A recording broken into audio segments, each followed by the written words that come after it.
అల్లూరు సీతారామరాజు జిల్లా అరకు అసెంబ్లీ హుకుంపేట మండల head quarter లో జరిగిన ఆశ్రమ పాఠశాల 2016లో ప్రారంభించారు. ఎప్పటి వరకు సొంత బిల్డింగ్ లేక 9 సంవత్సరాల నుండి జూనియర్ కళాశాల బిల్డింగ్ 4 గదులలో 350 విద్యార్థులతో నడుపుతున్నారు. కాలేజీ పిల్లలు 295 మంది, స్కూల్ పిల్లలు 356 మంది పిల్లలు, 8 బాత్రూములు మాత్రమే ఉంది. పిల్లలు 356 మంది పడుకోవడానికి 4 గదులు చాలక చాలా ఇబ్బంది పడుతున్నారు. వర్షాలు పడినప్పుడు నిద్ర పట్టక అనారోగ్య పాలవుతున్నారు. పిల్లలు తల్లిదండ్రులు మాట్లాడుతూ మా పిల్లలకు సరైన తిండి లేక నిద్ర లేక జబ్బులు పడిపోతున్నారని ఆవేదన వ్యక్తం చేశారు.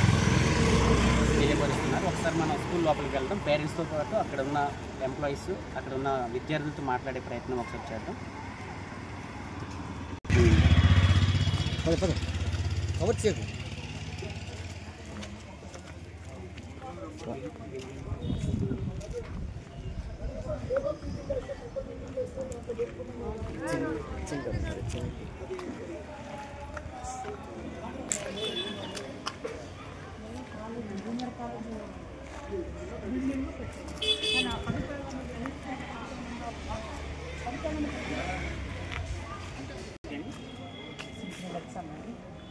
శంకర్ లక్ష్మణ్ గారు, మీది ఏమిటండి? తడిగిరి.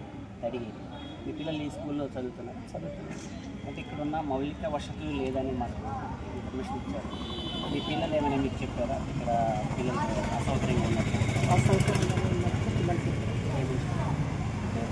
ఇక్కడ తరగతి బిల్డింగ్ కానీ, మరుగుదొడ్లు కానీ, అలాగే గ్రౌండ్ కానీ అనేక రకాల సమస్యలతో ఇక్కడ సతమతలు అవుతున్నామని చెప్పాను. అది జూనియర్ కాలేజ్ అదనపు భవనాల్లోనే గవర్నమెంట్ అని అదనపు ఇక్కడ పిల్లల్ని పెట్టారు. అంటే ఈ స్కూల్కి ప్రస్తుతం బిల్డింగ్ అయితే లేదు. అసలు ల్యాండ్ కూడా వీళ్ళకి ఇవ్వలేదు ఇప్పటివరకు. ఈ స్కూల్ పిల్లలకి ఇవ్వలేదు, ఎటువంటి ఎక్విప్మెంట్ లేదు. అయితే గవర్నమెంట్ జూనియర్ కాలేజ్లో ఉన్న అదనపు గదుల్ని ఉపయోగించుకుంటూ స్కూల్ని రన్ చేస్తున్నారు. 2016 నుంచి సుమారుగా 2025 వరకు, అంటే 8 సంవత్సరాల వరకు ఇక్కడ ఎటువంటి అధికారులు కానీ, నాయకులు కానీ, లేదంటే లోకల్ ఎవరికి కూడా తెలియదు ఇక్కడ వీళ్ళకి బిల్డింగ్ లేదనే విషయం. బిల్డింగ్ లేదని అందరికి తెలుసు, కానీ అందరికీ తెలుసు, నాయకులు అందరికీ తెలుసు, అధికారులకు తెలుసు. మరి మీరు ఎప్పుడైనా అధికారులు లేకపోయారా? అధికారులు వెళ్ళినప్పుడు కూడా అదనపుగా బిల్డింగ్లో నిర్వసిస్తున్నారు అని చెప్పినా ప్రజెంట్ అయితే ఖచ్చితంగా చేస్తాము అని హామీ ఇచ్చారు. గత శుక్రవారం, ఒక వారం కిందట అయితే ముందైతే మీరు ప్రయత్నం చేయలేదు. ఈ మధ్యలో చేస్తారు. మరి వస్తుంది అనుకుంటున్నారా మీరు? బిల్డింగ్ వచ్చే అవకాశాలు ఉందనుకుంటున్నారా? మరి ఇప్పుడు అదనపు బిల్డింగ్ నడిపిస్తున్నారు అనుకుంటే ఇది ఖచ్చితంగా రాదనుకుంటున్నాను నేను. భయాందోళనకు ఉన్నారు మీరందరూ. సో ఇక్కడ పిల్లలు అయితే బిల్డింగ్ కానీ, లేదంటే వాష్రూమ్స్ కానీ, టాయిలెట్స్ కానీ, తరగతి గదులు కానీ లేదని మాకు సమాచారం ఇచ్చారు. అది తెలుసుకునే ప్రయత్నంలో మేము ఇక్కడ వచ్చాము. ముఖ్య వసతులు లేకుంటే స్కూల్ రన్ చేయడం చాలా బాధాకరమైన విషయం. చాలా బాధాకరమండి. మాకు పేరెంట్స్ తరఫున అయితే చాలా బాధాకరంగానే ఉన్నాం. ఎందుకంటే 2016 నుండి ఇప్పటి వరకు బిల్డింగ్ కానీ, లేకపోతే తరగతి గదులు కానీ లేకపోవడం చాలా ఆందోళనకరంగా ఉంది.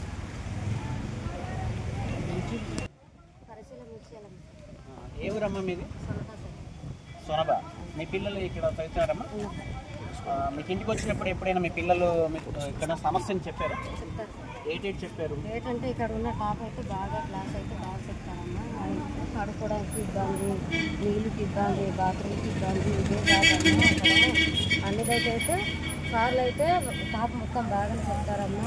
క్లాసులు అయితే బాగానే ఉంటాయి, కానీ మాకు పడుకోవడానికి ఇబ్బంది, నీళ్ళు పోసుకోవడానికి ఇబ్బంది, బాత్రూమ్కి వెళ్ళాలైనా ఇబ్బంది, బాగాలేనప్పుడు పడుకోవడానికి అయినా ఇబ్బంది, ప్లేస్ లేదు, క్లాస్ రూమ్కి పడుకోవాలి, క్లాస్ రూమ్కి ఉండాలమ్మా అని చెప్తారు. గవర్నమెంట్ ఆశ్రమ పాఠశాలలో సుమారుగా 4 గదులలో 600 మంది పిల్లలు సుమారుగా పడుకునే పరిస్థితి మనం హుకుంపేట మండలంలో గవర్నమెంట్ ఆశ్రమ పాఠశాలలో చూస్తున్నాం. ఇక్కడ వాష్రూమ్స్తో పాటు, టాయిలెట్స్తో పాటు అసలు పడుకునే గదులు కూడా లేవని ఇక్కడ తల్లిదండ్రులు, పిల్లలు కూడా చెప్తున్నారు. ముఖ్యంగా ఏంటంటే ఎక్కడైనా సరే విద్యా వ్యవస్థ పూర్తి స్థాయిలో త్రాగునీరు, గదులు ఇక్కడ భోజన వసతి లేకపోతే పిల్లలు ఎంత ఆందోళనకరంగా ఉంటారో అందరికి తెలిసిన విషయమే. ఒకసారి పిల్లలతో కూడా మనం మాట్లాడే ప్రయత్నం చేద్దాం. ఆశ్రమ పాఠశాల ఉపాధ్యాయులతో మనం ఇక్కడ ఉన్న ప్రధాన ఉపాధ్యాయులతో మాట్లాడే ప్రయత్నం చేద్దాం. ఈ పాఠశాలకు అందరికీ నమస్కారం అండి. నా పేరు జయ కొండలరావు. నేను ఇక్కడ ప్రధానోపాధ్యాయులుగా కొత్తగా వచ్చాను. అయితే ఇక్కడ పరిస్థితి 310 మంది పిల్లలు చదువుతున్నారు ఇక్కడ. అయితే ఇక్కడ పరిస్థితి ఏమిటి అంటే బిల్డింగ్స్ లేవు. కాలేజ్ పోస్ట్ మెట్రిక్ హాస్టల్ వాళ్ళ తాలూకా హాస్టల్ బిల్డింగ్లో మేము ఇక్కడ పెట్టారు. అది కూడా 4 రూములు ఉన్నాయి. 3వ తరగతి నుండి 10వ తరగతి దాకా పిల్లలు ఇక్కడ చదువుతున్నారు. అయితే వాళ్ళనేమో వచ్చేసి ఆ రూముల్లోనే కూర్చోబెట్టి చదివిస్తున్నాము. అయితే వాళ్ళకి బెంచ్లు కానీ ఏమి కానీ లేవు. ఇక్కడ వాటర్ సదుపాయాలు కూడా ఏం పెద్దగా లేదు. ఒకటే బోర్ ఉంది. ఆ బోర్ కూడా ఇప్పుడు ప్రస్తుతానికి అయితే పాడైపోయింది. అది కూడా వాళ్ళకి మరుగుదొడ్లు ఒక 8 ఉన్నాయి. కాలేజీ వాళ్ళు ఏమో వచ్చేసి 250 మంది, ఇక్కడ పిల్లలు 310 మంది, మొత్తం కలిస్తే 560 మంది ఉన్నారు. వాళ్ళకి 8 రూములే టాయిలెట్స్ రూమ్స్ ఉన్నాయి. ఇంకా వేరే ఫెసిలిటీస్ ఏమీ లేవు ఇక్కడ. మరి ఈ విషయం గవర్నమెంట్ వాళ్ళకి గత హెచ్ఎం గారు కూడా ఒక లెటర్ కూడా పెట్టారు. కానీ మరి అది మా ఏటీడబ్ల్యూ గారు వస్తే వాళ్ళకి కూడా ఈ పరిస్థితి అంతా కూడా విన్నవించాము. కానీ మరి అది వాళ్ళు రాసి పెట్టారు ప్రభుత్వానికి. కానీ మరి ఇంతవరకు ఎటువంటిది నాకు జవాబు రాలేదు. థ్యాంక్ యూ అండి. నమస్కారం. సంఘంతో ఒకసారి మనం మాట్లాడే ప్రయత్నం చేద్దాం. గిరిజన విద్యార్థి సంఘం టీంతో ఒకసారి మాట్లాడే ప్రయత్నం చేద్దాం. ఓకే, నమస్తే అండి. నా పేరు మనుగురు బాబూజీ. నేను గిరిజన విద్యార్థి సంఘం స్టూడెంట్ ఆర్గనైజేషన్ జిల్లా డివిజన్ అధ్యక్షులుగా పనిచేస్తూ ఉన్నాను. మరి అదేవిధంగా ఈరోజు government high school boys English medium 2లో రావడం జరిగింది. మరి ఇక్కడ ఉన్నటువంటి పరిస్థితులు చూస్తే ఇప్పటికీ ఈ హెడ్ క్వార్టర్లో, మండల హెడ్ క్వార్టర్లో కూడా ఇట్లాంటి దీన పరిస్థితులు ఉన్నటువంటి పాఠశాలలు కూడా ఉన్నాయా అని చెప్పేసి ఈరోజు మాకు చాలా ఇబ్బంది, అదే కలత చెందుతున్నాం. ఎందుకంటే విద్యార్థులు ఒకే రూమ్లో పడుకోవడం, అదే రూమ్లో మళ్ళీ క్లాసులు వినడం, మళ్ళీ అదే రూమ్లో కూడా వాళ్ళు ఎటువంటి ఇబ్బందులకు గురవుతున్నా సరే అదే ఒక జ్వరం వచ్చినా కూడా అక్కడే పడుకునేటువంటి పరిస్థితి ఉంది.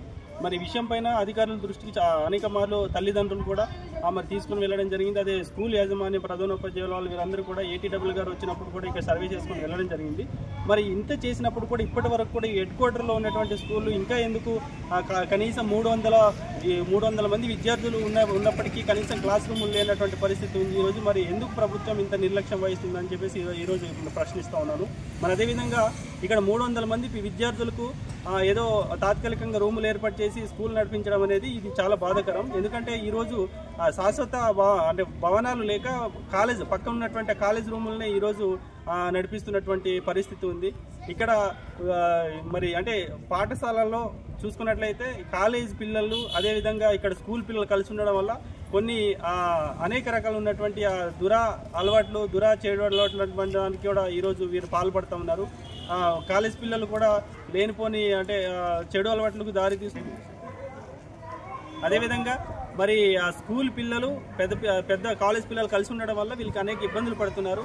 మరి నిన్నటికి ప్రధానోపాధ్యాయుల రూములు ఆ పరిస్థితులు బాగాలేక ఒక 2 కార్పెట్లని తీసుకొచ్చి వాళ్ళు ఏర్పాటు చేయడం జరిగింది. ఇదే విషయంపై గౌరవ కలెక్టర్ గారు, పిఓ గారు, అలాగే డీడీ గారు, మరి విద్యాశాఖ మంత్రి నారా లోకేష్ గారు కూడా ఈ విషయం పైన కొంచెం పరిశీలించి వీరికి వెంటనే తక్షణమే ఇక్కడ పాఠశాల భవనాలను ఏర్పాటు చేయాలి. అదేవిధంగా ఇక్కడ అసంపూర్తిగా ఉన్నటువంటి భవనాలను కూడా పూర్తి చేయవలసిందిగా కోరుతా ఉన్నాము. అదేవిధంగా ఒకవేళ ఇంకా అధికారులు కానీ చొరవ తీసుకున్నట్లయితే మేము కలెక్టరేట్ కానీ ఐటీడీ కార్యాలయం కానీ పెద్ద ఎత్తున విద్యార్థుల తల్లిదండ్రులతో ఈరోజు మేము నిరసన కూడా తెలియజేయడానికి ముందుంటామని చెప్పేసి కూడా ఈ సందర్భంగా తెలియజేస్తాం.